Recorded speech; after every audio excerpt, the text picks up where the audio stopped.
kid. Yeah, you. Yeah, you. Come over here. Did you know it's 6:45 a.m. on Wednesday, October 10th, 2018? Yesterday I went to see Venom. Ooh. I will going in was originally low expectations, somewhat tempered by, some of the advanced reviews. So, some history. I have previously discussed on these videos how I am a big fan of Spider-Man. Spider-Man is my favorite superhero by a pretty wide margin. So, obviously, a big Spider-Man fan needs to have some sort of a position on Venom is more interesting as a villain than as an anti-hero in his own right. And I thought that primarily what was interesting about him was that he was deliberately created to be a dark reflection of Spider-Man as kind of a foil. And so to tell a story about Venom without Spider-Man, where he's in his anti-hero version of himself, where apparently there's lots of other symbiotes around, I was kind of hearing that and going, eh. But the trailers came out and I kind of said, eh. And I was honestly not super into it. I mean, especially just given that although I think some of the concept of the character is cool, I was just seeing the way that he was looking on screen and they're just really laying into the big teeth and the giant slobbery tongue and all of that stuff. And I'm just like, I don't know. So that's where I was, up until the first reviews started actually coming out, was just not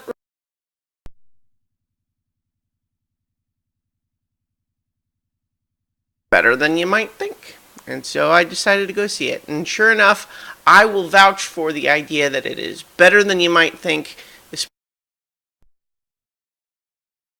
Speaking of it, the first hour or so is mostly just focused, okay, let me back up.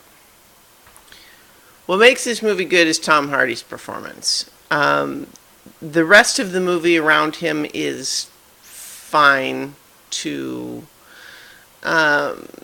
it's fine, but Film Crit Hulk, who is a film writer whom I greatly enjoy online, wrote an essay about how this movie's problem is dramatic clarity, meaning establishing what it is that we're supposed to care about in a movie so that we understand what's happening and are free to feel the emotion of the scene rather than being confused by what's happening.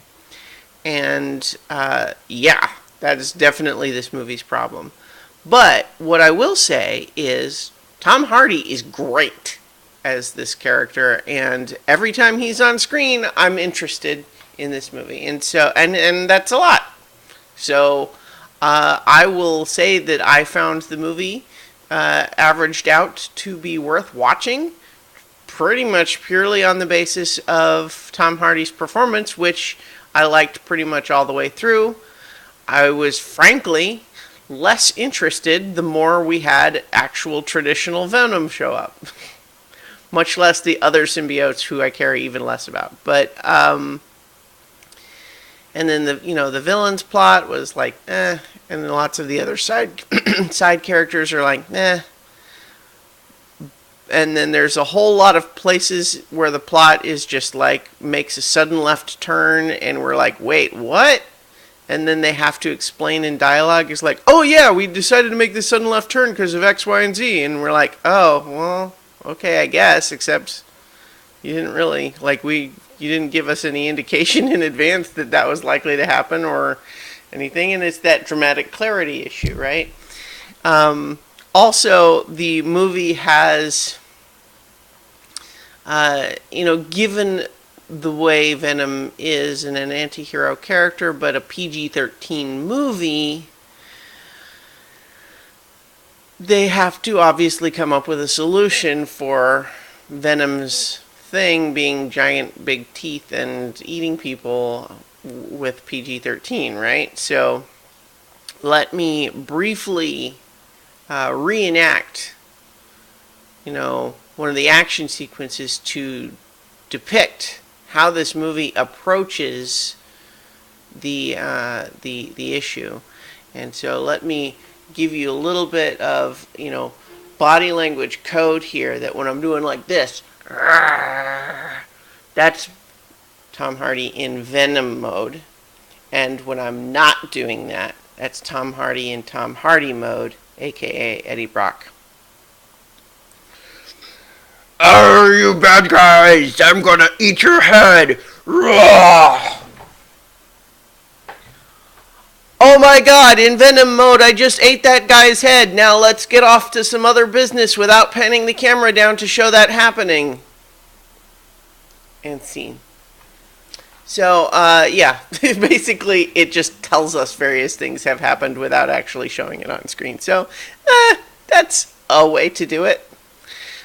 But like I said, a lot of what I'm saying probably could be construed as saying that it's not a good movie, and I won't say that it's great, but I will say that I had a good time, and mostly just because, especially all the stuff of when Eddie Brock has got the symbiote in him, and he doesn't know what's going on, and he's slowly figuring pretty much up to when he actually shows up as Venom for the first time. It was solidly entertaining. I was having a good time. And I will say that even the whole movie overall, frankly, sold me on the character much, being an anti-hero that exists without Spider-Man, and that as a concept that I could potentially see them tell more stories about.